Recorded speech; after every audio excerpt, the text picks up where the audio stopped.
Eskimi is a digital supply-side platform, specifically in digital advertising.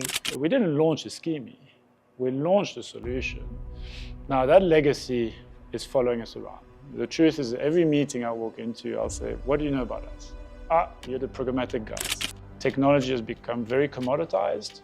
It's very often a race to the bottom in terms of price. Capabilities are fairly similar across the board, and especially with the big players like Google and Trade Desk coming into this space.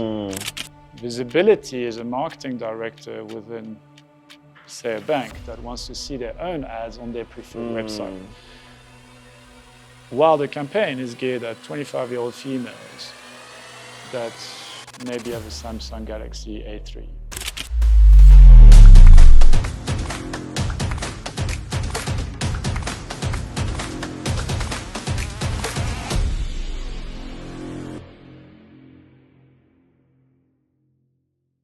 Good morning, good afternoon, and good evening, and welcome to another edition of the Pure Digital Passion Podcast with me, Moses Kemibaro. My guest today is Cornelis from Eskimi. He's the Africa Sales Director. Eskimi is a digital supply-side platform, specifically in digital advertising.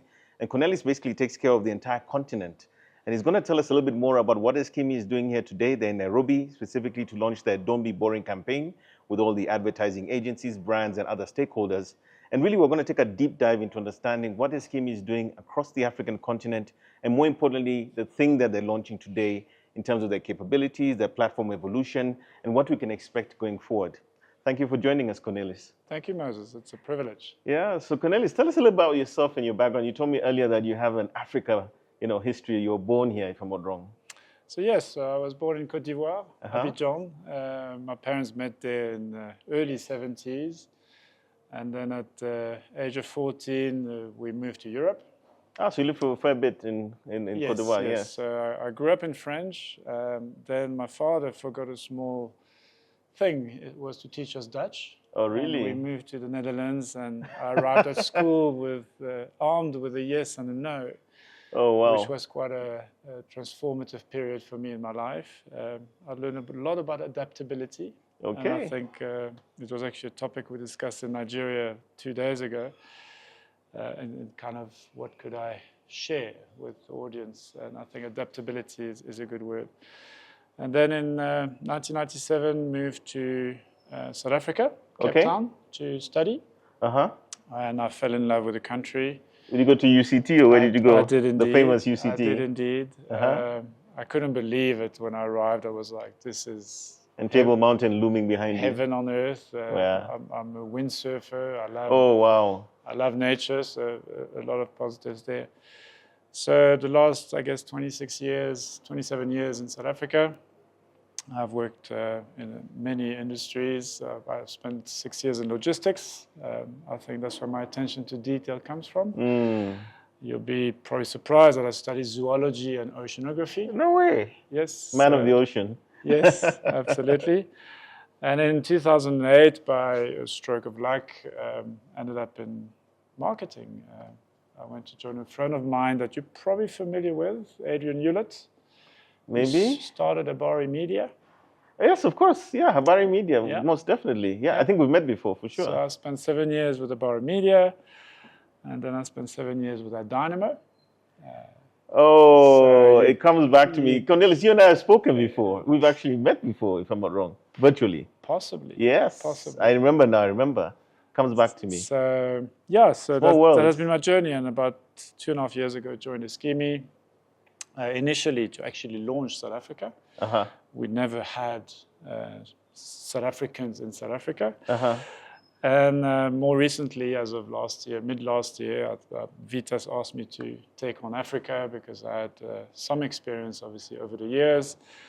And this is where I am now. And I've got great teams, and I'm really excited about what 2025 is going to bring. We have a lot of history and legacy in Africa. I always said we were born here. Correct. Eskimi exists because of Nigeria and subsequently Kenya. And very proud of what we have achieved. Now it's a bit of an internal competition, who stays ahead.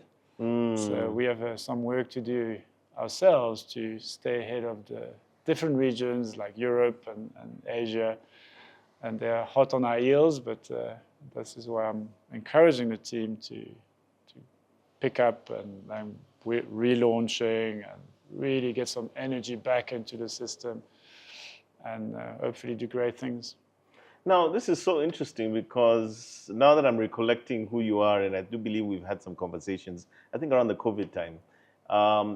Tell me a little bit about your perspectives around the digital advertising landscape in Africa, because I think you have a unique vantage point. You worked in several companies. You're now at Eskimi. Can you give us a picture of what that looks like? And especially going from a sales perspective where you're working with agencies, you're working with brands and other stakeholders, what are you seeing? What's been the journey, say, over the last 5 years or so? It's actually amazing when I think back about the early days, and I'll go back probably to 12, 15 years ago, where we were fighting for 2% of marketing budgets. Lean times. And if we grew from 2% to 3%, that was a 50% increase year on year. And everybody was like, amazing. And to now, barely 3-4 years ago, where South Africa was probably sitting about 30% of budgets, Kenya and Nigeria were tracking at about 17%. So that was kind of the ballpark, where now all of a sudden, South Africa, I'm going to say, is probably closing on 50%. Wow. Digital ad spend. Yeah, digital ad spend. I think when you look at Kenya and Nigeria, still a little bit of lag in those terms. And I think those speak to also the realities of Africa. You know, I've dealt a lot with our counterparts in the United States, in Dublin, with Twitter. Worked a long time with them, wonderful partners. But there was still that okay, Africa is the next big opportunity, but they were not always aware of our realities. You know, the connectivity, access to devices. It's not always straightforward. You know, like so. We have a lag, but it's understandably, I believe it's normal, but we are catching up quite quickly. What have been the differences that you've seen in your time in Eskimi versus where you were before in terms of the platform, the technology, you know, the go-to-market that you use, and how maybe this has really been underpinning the success you have in Africa? So I think, you know, having worked for quite, I call them specialist platforms. Worked with Snapchat, Spotify, Twitter. In the old days, you know, when we launched Facebook, we launched LinkedIn, we launched BBC. So there's a few names behind the stable, and I can't take credit for them all. But the interesting part is that for many years, our position as resellers was, look how unique we are, because they were definitely not the biggest. And it was out of actually a very interesting self-realization about 3-4 months ago when I realized that Eskimi actually launched Programmatic in Africa. They were the first real player in that space. Yes, yeah. We didn't launch Eskimi. We launched a solution. Now that legacy is following us around. The truth is, every meeting I walk into, I'll say, what do you know about us? You're the Programmatic guys. And actually my ask is, okay, let's park that. Yes, we were the Programmatic guys, but we have evolved so much. And I think you had a conversation with our founder earlier. We're on version 37. You know, like there's been so many versions since then. And we had to evolve, we had to adapt. And why? Because part of who we are is to bring innovation to our clients, bring innovation to Africa, bring the latest technologies. And we really ask nicely, please, do not pigeonhole as the Programmatic guys, because technology has become very commoditized. It's very often a race to the bottom in terms of price. Capabilities are fairly similar across the board, and especially with the big players like Google and Trade Desk coming into this space. But the interesting part is where before we were defending a very unique specialist audience or specialist capabilities. What has been amazing with Eskimi is that basically we can connect with everybody. Every digitally connected user we can probably get to, whether it's on device, or on tablet, or on desktop, we have access to those users. And when you're working with the markets in Africa like Kenya, Nigeria, South Africa and others, what are some of the things that you see on the ground, maybe the challenges or perhaps the way that you're interacting with the market to in turn to also see you not only differently because you're more than programmatic today, but also just in terms of how you're going about getting the business, educating them. What are the sort of things that you're encountering on the ground? I think you touched on a very good point. The education piece is pivotal to what we do. And you would think that it's education on what we do. No. It's the basics, huh? It's education on what digital is. And you'll be surprised in how many meetings I walk into and I'm asked about visibility. Now, to maybe remind the people in the audience, visibility is a marketing director within, say, a bank that wants to see their own ads on their preferred website. While the campaign is geared at 25-year-old females that maybe have a Samsung Galaxy A3. Now, that presents a significant lag in understanding how digital works. Again, back to the word education, it is pivotal that we educate the markets, and the disparity, and again, not to compare, but even I've not necessarily been exposed to Europe, yes, because of our partners. But if I see the difference between South Africa, Kenya, Nigeria, I think operates in a fairly similar space, and then even Francophone Africa, it's almost like visibility, the question and the ask for visibility in South Africa is non-existent. And you can see this is a market that is, in my view, more mature because they have accepted what digital stands for. And it's okay that if you have a 2 million impression, or sorry for the viewers, a 2 million view campaigns, in an environment of 10 billion views, it's unlikely that you're going to see your ads. Now, we're still having to have this conversation. It's not even about viewability, which is a different story. How much of the ad is viewable? No, this is about visibility. This is about the CEO driving to work and seeing his billboard. And it's a common reality. That problem still exists. But the truth is, is it right? And are you speaking to the right audience then? And unfortunately, in some cases, it's holding the digital industry back.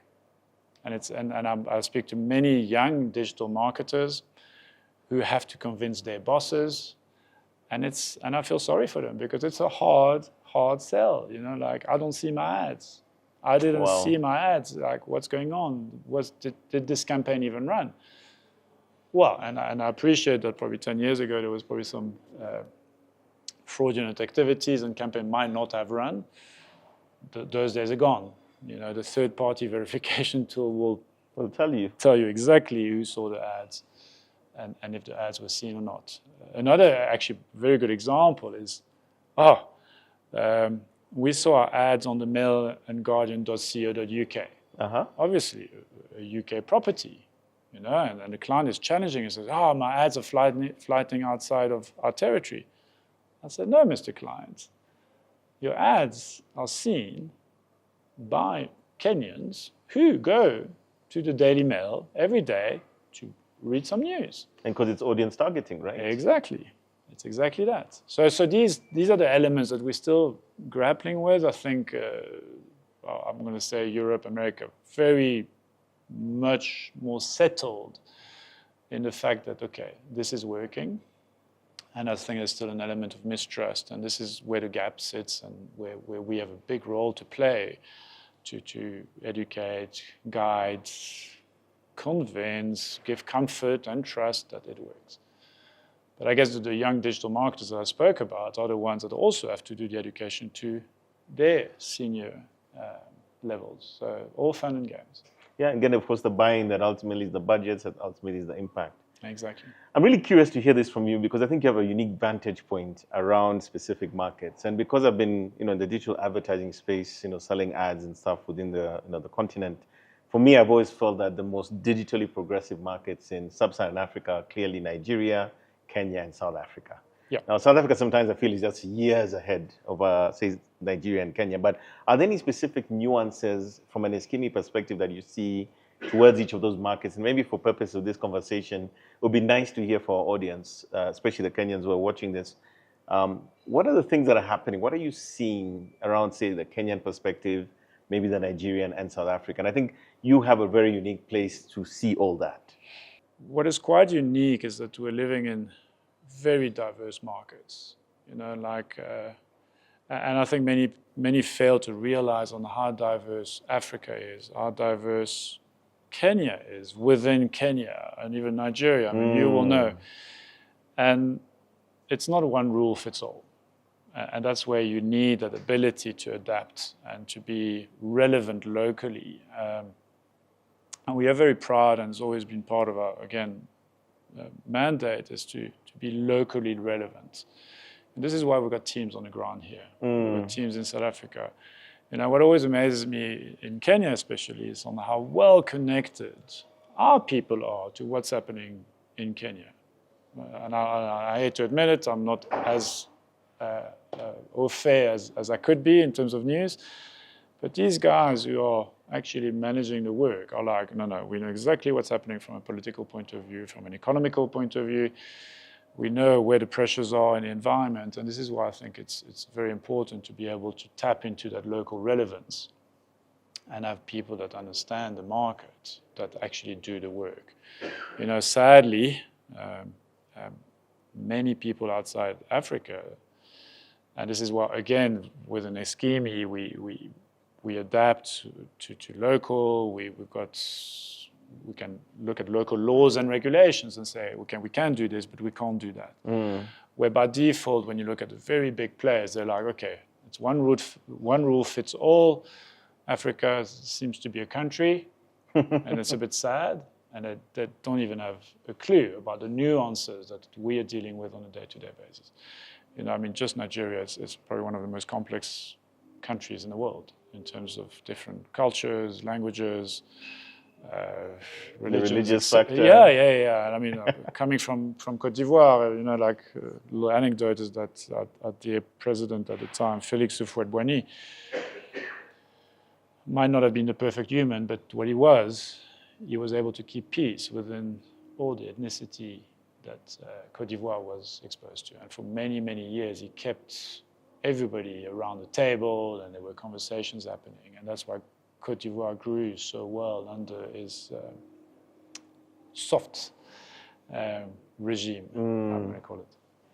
And let's talk a little bit about what's happening today. You're in Nairobi. You're launching your Don't Be Boring campaign, which is all about putting creativity at the center of your platform, differentiating yourselves from other programmatic platforms that exist. Can you tell us a little bit more about the significance of this moment and how it relates to your African marketplace? Yeah, I think, it's in some parts we have forgotten what marketing is about. The truth is we're here to build brands. We're here to make brands exciting.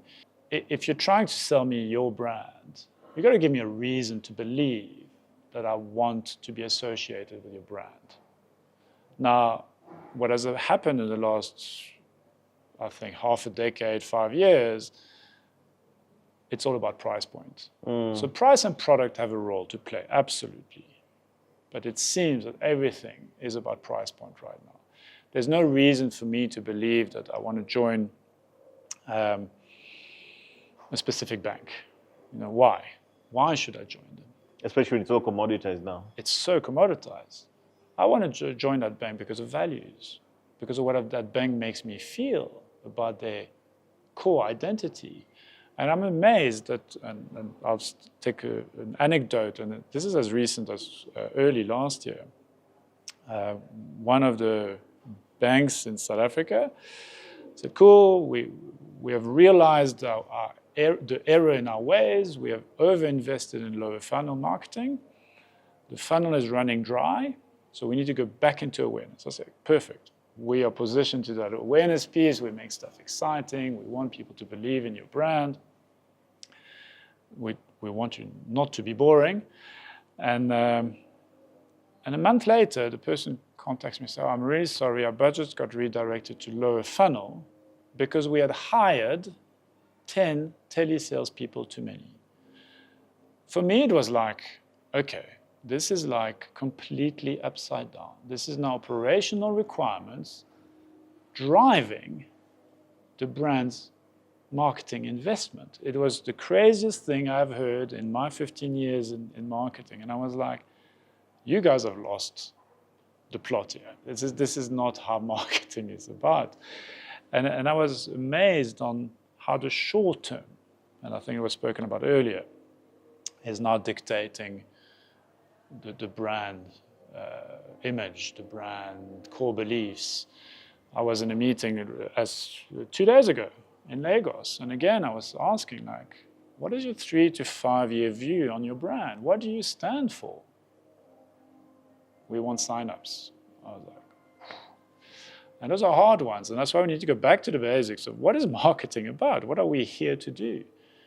Yes, we're here to create ads. Yes, digital is a little bit, and Paul was alluding to it earlier, is like, let's create a creative at the end.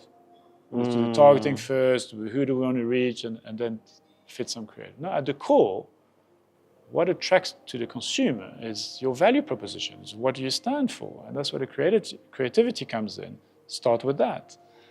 So we need to shift it back around. We want to create beautiful ads. That's what it is. We put it in front of consumers that will react, and then we build a brand affinity, loyalty, recall, etc., etc. So today is a lot about that, is bringing it back to the basic elements of marketing. At the end of the day, what is it we are here to do? And again, TV as a place to play, because they make beautiful short-form video, short-form content. Like, how many beautiful TV ads have you seen over the years? Because they evoke a reaction in your emotions, and this is beautiful. I want that car. They tap in that emotional resonance. Exactly. Yeah. So I want to talk a little bit more specifically about some of those capabilities that we're going to be seeing today as you launch your Don't Be Boring campaign.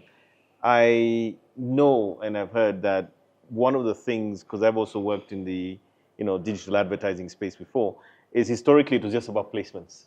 Give us the MPU, give us the leaderboard and whatever it is, and just place it. Now, there was no thoughtfulness around the actual creative. Is it resonating? Is it, does it go back to first principles of marketing? Secondly, it has, in the earlier conversation I had with Vitas here today, your CEO, he talked about the fact that you have, I think, a creative studio. Maybe you can talk a little bit about those elements, and then, of course, how you actually pre-test creative, and then lastly, the utilization of platforms from AI to sort of determining the actual performance of the campaign. Yeah.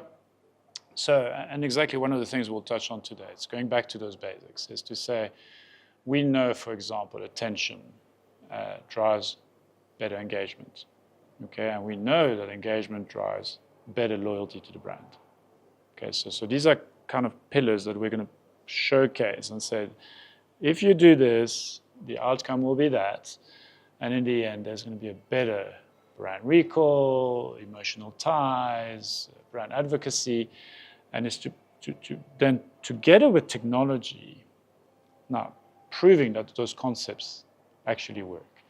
For many years, I like to say we've built amazing creative, okay? And we spoke about, like the leaderboard, and it doesn't fit properly, et cetera, et cetera. We've always kind of been, okay, more is more. Yeah. Why? Because if you have more sizes, more assets, you can place them in better environments. Bigger is better. Mobile telephones, the bigger the ad unit, the better, technically. It's less intrusive, ironically. It contradicts a bit, but at least you pay attention to that. So more is more. And that's why some of our tools, just sort of one is a builder, which is available to all our clients. We tend to do it ourselves because, again, we take the heavy lifting. You're talking about the end-to-end thing, yeah. You give us three static assets, and we'll produce 12 to 15 different ad units. And you spoke to them earlier about rotating cubes, scratch to reveal. Exactly. So that's what we bring to do. And that's the basic stuff. Now, we're not even gone into the neuroscience technologies, the AI stuff that we're now bringing to the market, which is really able to pre, during, and post-campaign analyze your creative. So imagine now you're about to launch a big campaign, like it's your flagship campaign for the year. Wouldn't it be wonderful to be able to test that creative and say, does it resonate? Is it clear? Do you have clarity? Is it engaging? Now we've got the technology to be able to test these specific categories and get a rating score out of low versus high. Yeah. Now, no ad is perfect. But based on what you're trying to achieve, you can gear your ad to be more, say you want an ad to be engaging. You can gear it to be more engaging. Comes in gamification. You want people to play with your ads. And that's what we're going to demonstrate today with data. This technology exists. It's eye tracking. It's obviously AI based on tons and tons of data. And we're benchmarking now. Again, I said it earlier, we always knew we were doing beautiful ads. We always talk the talk. Now we're walking the walk. To quote, can't remember who said that. Maybe Johnny Walker. Here's a pun for Johnny Walker. And as we sort of go into this new phase of Eskimi, what does the future look like? What does the next 2 to 5 years look like now that you're sort of putting in this foundation? Don't be boring is more like a philosophy, I feel, that sort of kind of cascades across everything you're doing. Yeah. What does that future look like from an African perspective? So for us, it's again the ongoing journey of education. Don't be boring will be at the center, going back to basic marketing principles and saying this is why we're doing advertising. Not necessarily. Yes, eventually we have to sell product, but at the same time, it's about local relevance. The team being here, but it's not only that. It's about furthering our relationship with local publishers. So the world of digital is complex, to say the least. But there are ways to simplify it. And we are seeing, again, demand, for example, more carbon-efficient buying. Ooh. Now, I don't know if you knew that, if that was a concept. I didn't even know that was a thing. So we have partnered with a company called Scope 3. We can effectively evaluate your buying patterns and saying, well, if you're on the carbon-efficient ones, yes, this is how many intermediaries there are. Wow. And we can prefer certain buying channels to make sure that it's more carbon efficient, less intermediaries. And it doesn't work for everybody. Because the truth is, it's going to come at a potentially higher price point. Because again, the narrower you go in terms of targeting and supply optimization, it's crunching more, eh? It's starting to potentially affect the wallet a little bit. Wow. But that's the same thing with if you want to target very specific niche, again, female, 20 to 25. It comes at a premium, right? It's higher to find that audience because you've got to bid for it. So it's finding the balance between the really affordable inventory, which is what Programmatic brought to the world of digital. Like why buy premium direct from publishers at $4 CPMs when you can buy Programmatic at $1? The caveat there is like viewability can be a challenge, visibility can be a challenge, but again, the systems are so clever by now that at the end of the day, the only person to blame when it goes wrong is how it was set up, and not having the right criteria put in place. But this carbon emission thing we're seeing it. Some brands are saying we want to be more efficient. So back to local relevance, we want to work close to publisher to again allow our clients to buy from Eskimi, but effectively directly from the publisher. Now that might come at a premium because we also want to reward the publishers. The local Kenyan publishers deserve to probably make a little bit more revenue on their own inventory. And again, we could tailor-make packages saying you want to buy local only supply? Totally possible. Fantastic. So really more capabilities, more refinement, and then of course all these other key considerations in the same. Correct. Yeah. Correct. So as we come to kind of like the end of our conversation, what would you want to share with the people who are listening or watching this conversation? Because I think there's a lot, especially given the fact that you focus on Africa from a sales perspective. I'm thinking about the marketing officers, the practitioners, the campaign managers, the brands themselves, who it would appear need a lot of education as well. What do you see as some of the important things to think about from an African perspective? Yeah, and again, we're going to go back to the key element of education. Sadly, many territories, many countries in Africa are suffering from losing brain power, the brain drain, very, very top of top of mind in Nigeria. South Africa went through it. People are coming back, which is also quite exciting. But it's about education, because I think we've got a responsibility to future generation to give them the tools to be able to operate within this landscape. And I think something we didn't mention, but we're launching a certification program. Oh, nice. Which is not necessarily geared at learning about Eskimi. It's geared about learning about digital advertising. Okay, so we're releasing these modules, and it's again available to most. And for the future marketers, I'm saying just keep absorbing content. Digital is the way forward. I mean, the truth is, the youth of today is moving away from traditional channels. I mean, oh, yeah. I don't know about you. I'm 50 and I no longer watch TV. Likewise. I watch Netflix. I don't read Prime. Newspapers. Exactly. Yeah.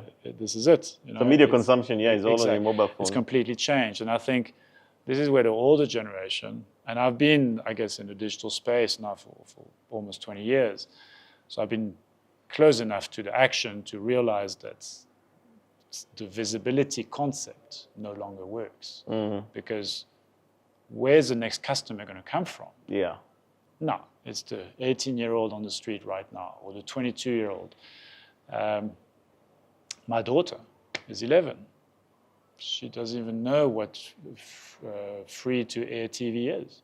Has probably never watched a program on TV. She has seen Modern Family about 12 times, all 12 seasons, but that was not all streaming. Exactly. Wow. And again, these streaming platforms will seek to make different types of revenue. Advertising models are going to come out at some point. So it's all coming this way. So it's adapting with the youth and where the money is, where the income for the brands is going to come from in the future. Yes, the billboards will always have a place to play to a certain extent, but I think we're seeing Europe, America, 60 to 70% of budgets are in digital by now. Wow.